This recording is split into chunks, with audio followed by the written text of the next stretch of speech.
Hello दोस्तों। तो आज हम लोग बात करेंगे यहाँ पे वास्तविक संख्या का प्रश्नावली 1A के फर्स्ट नंबर क्वेश्चन के बारे में।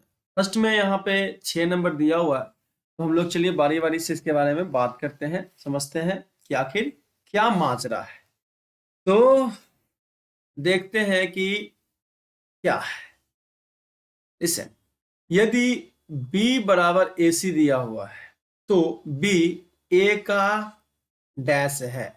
बी जो है वो क्या है, तो ए का क्या है, सुनिएगा ध्यान से। यहाँ पे मैं थोड़ा सा समझाने का कोशिश करूंगा आपको कि बी बराबर ए सी। अब ये ऑब्जेक्टिव क्वेश्चन है तो ज्यादा मैं नहीं कर रहा हूँ तामझाम। तो यहाँ पे क्या हो जाएगा, ए और सी बी का गुणनखंड हो जाएगा। तो यहाँ पे अगर देखें, यहाँ ए और सी, ठीक है, किसका, बी का गुणनखंड हो जाएगा। बी का गुणनखंड, गुणनखंड में रहता है ना, तो गुणनखंड हो गया। लेकिन वही अगर हम बी का बारे में बात करते हैं, ये रिश्ता क्या कहलाता है, ये रिश्ता क्या कहलाएगा, तो बी ए और सी का, ए और सी का गुणज कहलाता है। क्या कहलाता है भाई, गुणज। गुना होके जो जन्मता है, ए और सी के गुना से जो जन्मेगा, ठीक है, गुणज। तो यहाँ पे ऑप्शन में क्या आ जाएगा, यहाँ पे क्लियर कीजिए, ध्यान से देखिएगा। लिखा हुआ है बी बराबर ए सी है, तो बी बी ए का भी और सी का भी क्या कहलाता है, गुणज कहलाता है। तो यहाँ पे हो जाएगा गुणज, यहाँ पे क्या हो जाएगा, गुणज। तो यही आपका सही जवाब है। चलिए अगला बात करते हैं दूसरा नंबर प्रश्न में। यहाँ पे क्या बोला गया है, यदि भाग एल्गोरिथम तो आपको आता है कि ए बराबर बी क्यू प्लस आर, जहां पे ए क्या है भाई, तो ए है आपका भाज्य, बी क्या है, तो बी है आपका भाजक, क्यू क्या है, तो क्यू है आपका भागफल, और आर क्या है भाई, तो आर है आपका शेषफल। ठीक है, ये चीज दिया हुआ है। तो आपको यहाँ पे अगर देखा जाए तो एक चीज पता होगा कि भाज्य बराबर भाजक गुने भागफल प्लस शेषफल। और इसी को अगर इस तरह से लिखें तो ए बराबर बी क्यू प्लस आर होता है। अब यहाँ पे समझना क्या है कि ए में बी से भाग दिया जाता है, ए में बी से भाग दिया जाता है, तो आर का मान पूछ रहा है। तो भाई आपको ए पता है, बी पता है, तो ए में बी से क्या करेंगे, भाग देंगे। तो 72 में, यानी ए में, ए बराबर कितना है 72, बी से मतलब 9 से भाग दीजिए, 9 अठे 72, 9 अठे 72, यहाँ पे घट के आएगा 0, यानी यही जो निकला वही ना शेषफल होगा, तो आर होगा। तो आर बराबर कितना हुआ, तो आर बराबर आपका 0 हुआ। तो ऑप्शन नंबर, यहाँ पे ऑप्शन नंबर बोल रहा हूँ, सॉरी, ऑप्शन आर बराबर कितना हो जाएगा, 0 हो जाएगा, यानी शेषफल आपका 0 हो जाएगा। क्लियर है ये बात, समझ में आ गई। चलते हैं हम लोग अपना टमटम आगे बढ़ाते हैं और नेक्स्ट प्रश्न की ओर रुख करते हैं। चलिए अब यहाँ पे हम लोग इसको छोड़ के इसके तरफ आ गए हैं। दिल लौटा दो मेरा, चले जाएंगे। चलिए यहाँ देखिए, लिखते हैं कि भाग एल्गोरिथम ए बराबर बी क्यू प्लस आर, इससे तो वाकिफ हो गए हैं, अच्छा खासा जान पहचान हो गया। बी बराबर 4 दे दिया आपको, बी पता है, ठीक है, यहाँ पे देखिएगा ध्यान से, बी पता है। उसके बाद क्यू बराबर 5, यानी क्यू भी पता है, और आर बराबर 1, यानी आर भी पता है। तो ए का मान पूछ रहा है, एकदम हलवा है। यहाँ पे जो दिया हुआ है उसी के बेस पे चलो। तो दिया हुआ है, सुनिएगा ध्यान से, दिया हुआ है कि, देखो मैं ये सजा के लिख रहा हूँ कि तुमको क्लियर पता चलते रहे, और नहीं तो रफ भी लिख सकते हैं, ठीक है। तो ये लिखा हुआ, अब आपको क्या क्या पता है, बी पता है, क्यू पता है, और आर पता है। तो एक तरफ का तो सब कुछ पता ही है। तो यहाँ पे बी बराबर कितना है भाई, बी बराबर आपका 4 है, तो बी के जगह पे देखो बराबर के सामने बराबर लिख दिया, 4 गुने बी क्यू का मतलब होता है बी गुने क्यू, क्यू बराबर कितना 5, तो यहाँ पे 5 लिख दिया, ये प्लस है तो प्लस दे दिया मैंने। आर बराबर कितना है भाई, 1 है, तो आर बराबर यहाँ पे 1 लिख दिया, तो हो जाएगा 4 पंचे 20, अब प्लस 1 यानी 21। तो ए बराबर कितना आया, ए बराबर आपका 21 आया। तो ऑप्शन जो आया है आपका, आंसर जो आया है वो कितना आया है, ए बराबर 21, ये आपका आंसर हो गया। क्लियर है ये बात? तीसरा नंबर प्रश्न आप सॉल्व कर लिए हैं। अब हम लोग टमटम आगे बढ़ाते हैं, थोड़ा सा बात करेंगे इसकी ओर आते हुए। ठीक है, कोई डोर खींचे तेरी ओर, और बकलोल बच्चा। ए बराबर बी क्यू प्लस आर, ए बराबर बी क्यू प्लस आर, ये भाग एल्गोरिथम है। यहाँ पे ए आपको पता है, ठीक है, देखिएगा ध्यान से, ए पता है, जहां जहां टिक कर रहा हूं ना वो पता है। ठीक है, मुझे मालूम है मुझे मालूम है इश्क मासूम है, हो जाती है दिल से गलतियां। यहाँ पे देखो, ए पता है, बी पता है और आर पता है।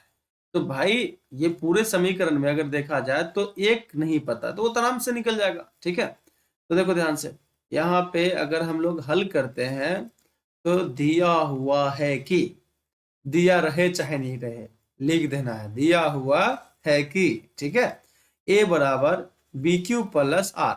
अगर ये ऐसा कंडीशन आए कि दो चीज पता हो, मतलब कि एक चीज नहीं पता हो, सॉरी, तीन चीज पता हो इसमें और एक चीज नहीं पता हो, तो आराम से निकल जाता है। तो यहाँ पे ए बराबर कितना है भाई, 37 है, तो ए की जगह पे 37 डाल दीजिए।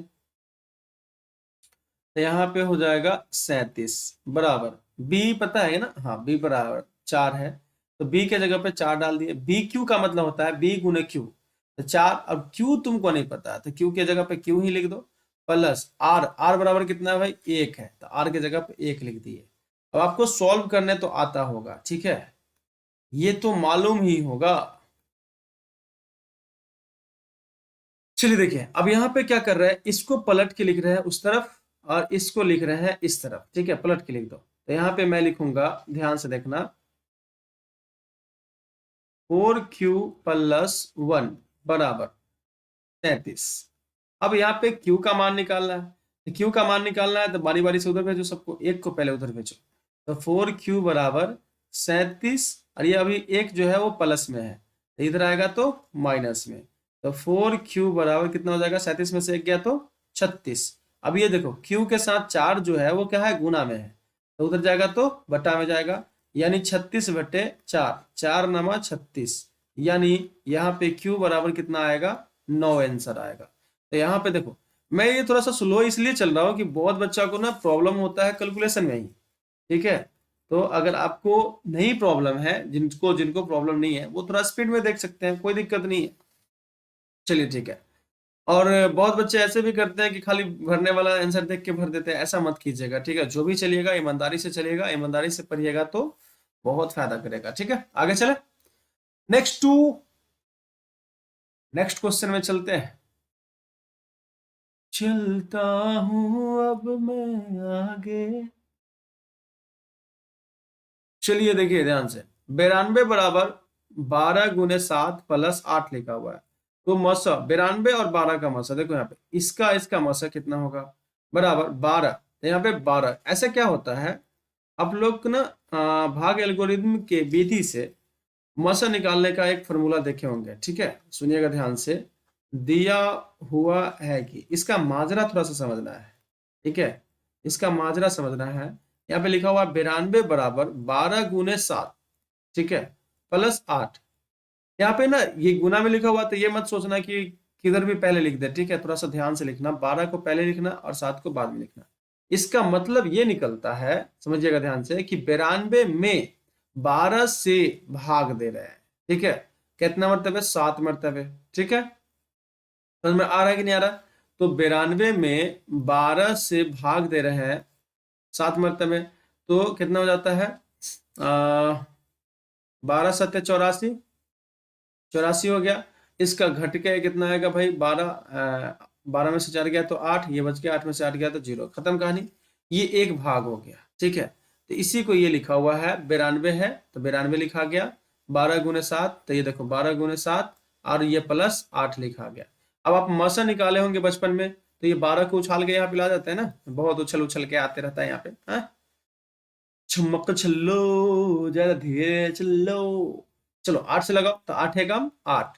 ठीक है, तो 12 में से 8 गया तो 4, अब यहाँ पे फिर 8 उछल के आ जाएगा, तो जाएगा 4 दूना 8। जब नीचे शेषफल 0 आता है ना, तभी ये मस होता है, तभी ये क्या होता है, मस होता है।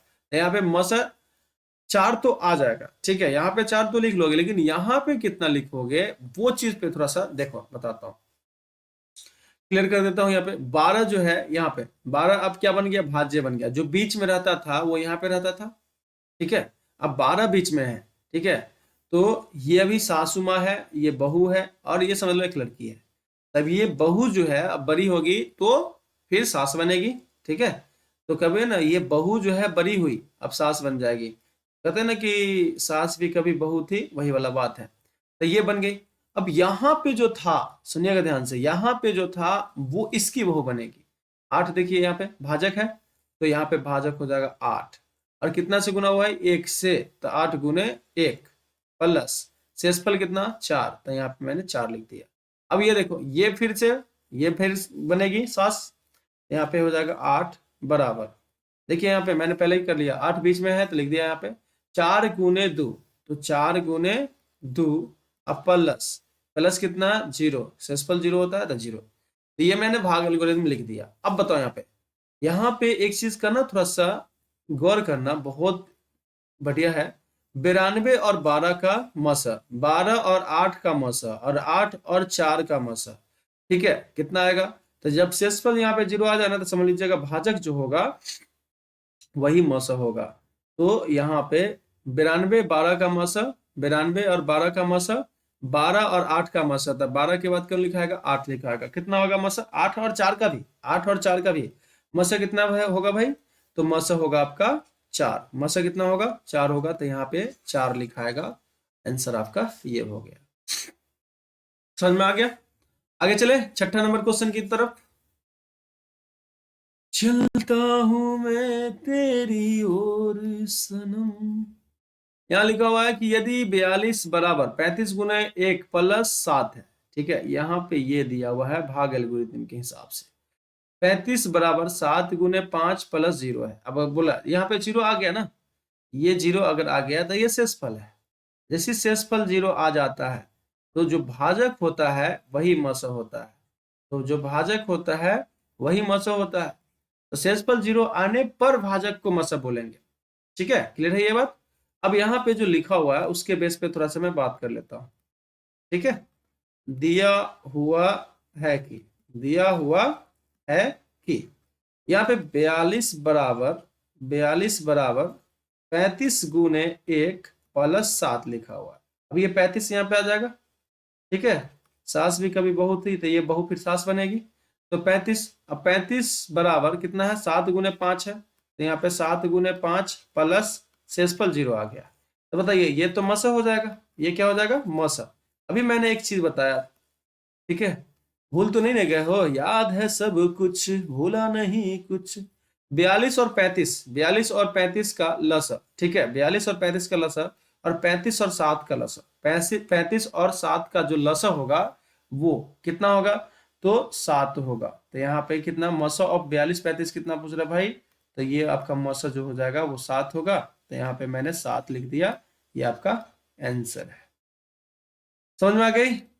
तो thank you so much, I hope आप लोग को अच्छा लगा होगा, और अच्छा लगे तो कमेंट करके जरूर बताइएगा, मैं पूरा का पूरा क्वेश्चन इसमें डालूंगा, ठीक है।